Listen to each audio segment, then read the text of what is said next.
Up a long flight of stairs, in an extra-large room, one of the last manually operated telephone switchboards is entering its last year of operation.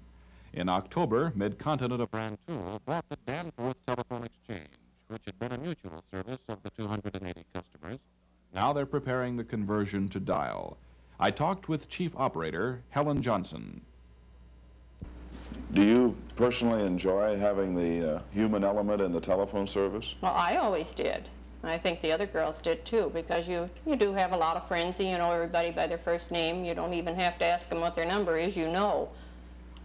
You're still on the system of ringing shorts and longs, aren't you? Yes, we are. We're still ringing the shorts and the longs, and we also have some people think we should call out the number. Get that in. How could you do that? Well, if we ring their number, they expect us to call their number out on the line so they'll know it's their ring. Waiting. Are you through? Sometimes you know you're too busy, you can't do it.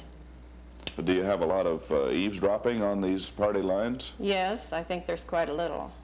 Waiting. At least that's what we're told. The new system will be all private lines. Everything will be private lines. That'll all be different. Are you waiting? Are you through? Danforth. Thank you. What was the ice storm like a couple of years ago when all the phone lines were going out? Well, I think we were out of long-distance service for about how long? Oh, about a day, weren't we? And we had an awful lot of country lines that were out for quite some time. Danforth. Thank you. Danforth. Thank you. Of course, I think our biggest trouble was when we had the tornado through here.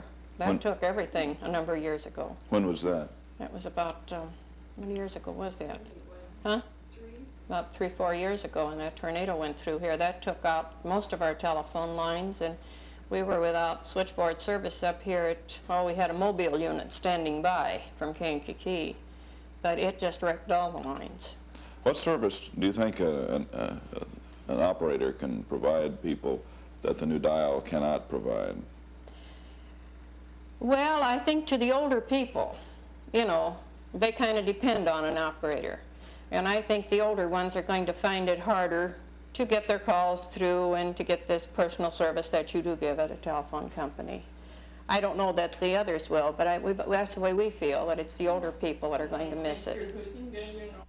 4 operators man the switchboard 24 hours a day. The night operator can use a hide-a-bed to catch 40 winks. A bell will summon her to the headset. The bell stimulated by the crank phones still in use. You function as a fire department and as an ambulance service and all sorts of things, don't you? Yes, we sure do. We get out the firemen, and if anybody's ill or anything like that, we get the ambulance and call a doctor. Of course, that's all going to be changed when they go dial. They may have to have an answering service for some of this, or a fire phone. Don't you blow a noon whistle in Danforth? Yes. How do you do that? Well, we have this a fire siren right above us here, and we blow it at noon. They'll have to find a new place for that. Yes, I imagine they'll have some automatic place like they do in most towns, I think, to blow it. Only a handful of manual switchboards remain in Illinois, and to keep up with the new services in this age of automation, they can't last much longer. This is Paul Davis.